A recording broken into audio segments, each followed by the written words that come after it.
Hey, whether you're walking, running, or just sitting at your desk right now, I want you to take a quick second and just look around you. Really look. Every single billboard you pass, every app you open on your phone, even the wrapper on your favorite snack, they were all built using a highly specific, totally deliberate visual language. Welcome to the Explainer. Today, we are going to completely master that language. Because you know what? Once you understand the hidden vocabulary of design, you stop being just a passive consumer of the visual world, and you become a strategic communicator who can actually direct it. So here's our language immersion agenda for today. We'll start with the grammar of space, move into typography and color dialects, then we'll be navigating UI and UX, building the brand identity, and we'll wrap it all up with fluent client communication. All right, let's jump straight into Module 1, the grammar of space. Look, every language needs grammar to hold it together, right? Well, in visual communication, composition is that grammar. And a really massive part of that is actually emptiness, what we call white space or negative space. A lot of beginners try to cram every inch of a page full of stuff because, honestly, they're kind of terrified of empty areas.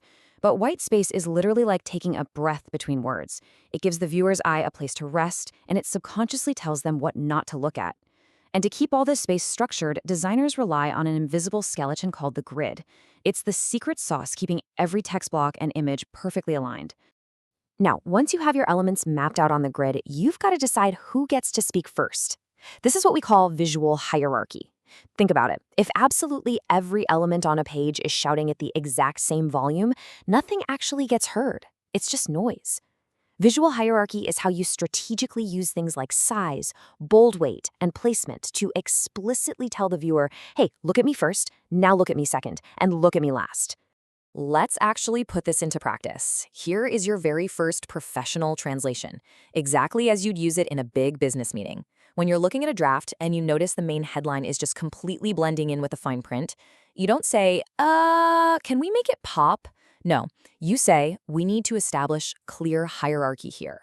That directly translates to make the headline actually look like a headline and make sure that call to action button stands out. Okay, moving on to Module 2, typography and color dialects. Now that we've got our spatial grammar locked down, let's look at the specific elements that actually pull at our emotions and drive our behavior.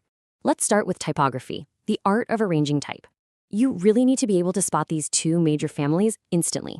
First up, serif fonts. These have those tiny little decorative lines or feet at the edges of the letters. They feel super traditional, authoritative, and literary. On the flip side, sans literally means without. So sans serif fonts have no feet. They're clean, they're modern, and they are incredibly readable at tiny resolutions, which is exactly why they completely dominate mobile apps and digital screens today. But beyond just picking a font family, you've got to master the micro adjustments. First is kerning. This is the exact spacing between individual characters. Like if an A and a W look super awkward sitting next to each other in a logo, you go in and tweak the kerning. Leading, on the other hand, is the vertical space between actual lines of text. So if a client ever complains to you, man, this paragraph just feels way too suffocating, your translation is super simple. You just need to increase the leading to give those lines some breathing room. All right, let's talk color. There's a strict, absolute technical divide here that you have to master. RGB versus CMYK. If you are designing for anything that emits light, like a smartphone screen, a TV, or a monitor, you use RGB. But if your design is ever going to physically touch paper or ink, you must translate it to CMYK. If you skip this step and just send a glowing RGB file straight to a print shop, your vibrant, beautiful digital neons are going to print out as dull, muddy disappointments. Always check your color profile. To build those truly beautiful, eye-catching palettes, designers rely heavily on complementary colors. These are colors that sit directly across from each other on the color wheel. Think blue and orange. When you pair them together, they naturally create this vibrant, super high-energy contrast. That's totally different from analogous colors, which are the ones sitting right next to each other on the wheel, creating a much calmer, blended, relaxed mood. So here is your next powerful translation phrase. When you really want to drive a user to click a specific button, try saying this. Let's use a high-contrast complementary color for our primary call-to-action button so it stands out. Boom! You've just used high-level color strategy to directly solve a tangible marketing problem. Next up, Module 3, Navigating UI and UX. We're transitioning now from static visuals to the interactive stuff, digital user journeys. And listen, these two acronyms cause so much unnecessary confusion in boardrooms everywhere. Let's clear it up once and for all. UI stands for user interface. Think of it as the visual skin. It's exactly what the user physically sees and touches. The gorgeous buttons, the photography, the typography.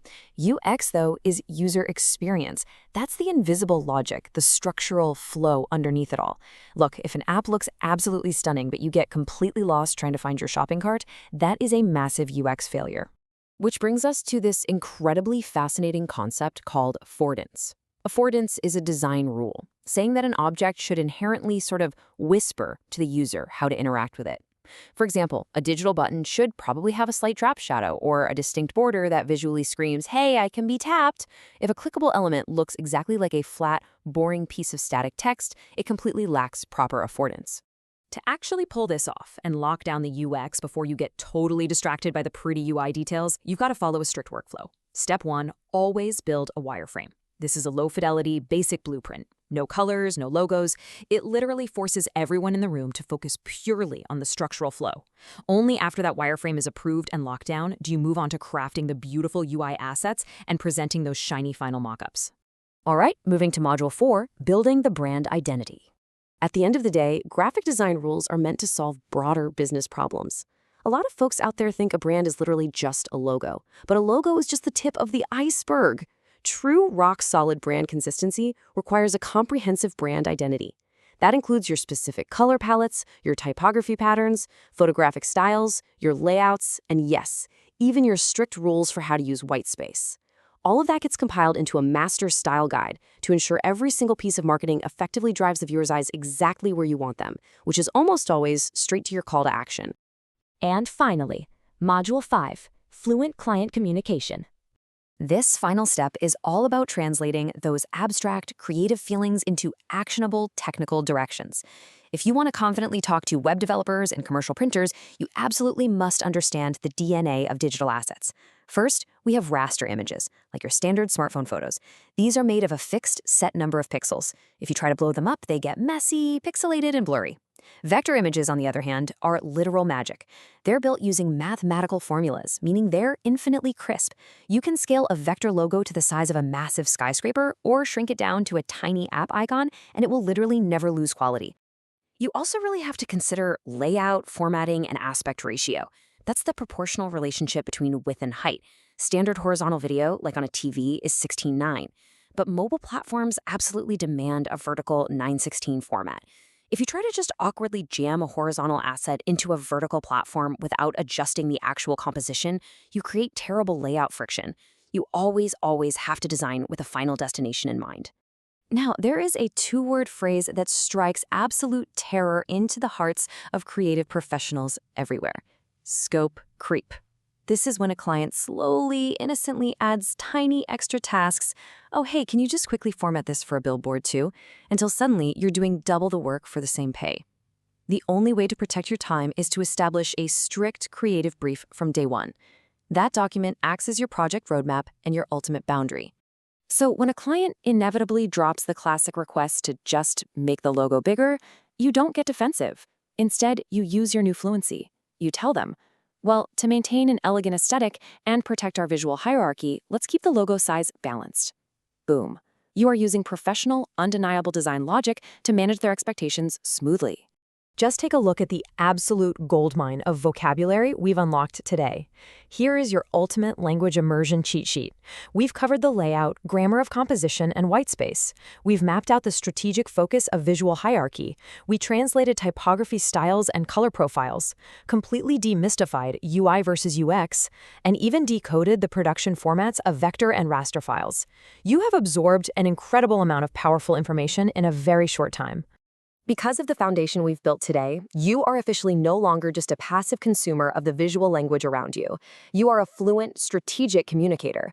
You now have the vocabulary to direct the eye, evoke real emotion, and solve complex business problems. So, the question I want to leave you with today is this. Now that you finally speak the language, how are you going to use it to communicate your next big idea?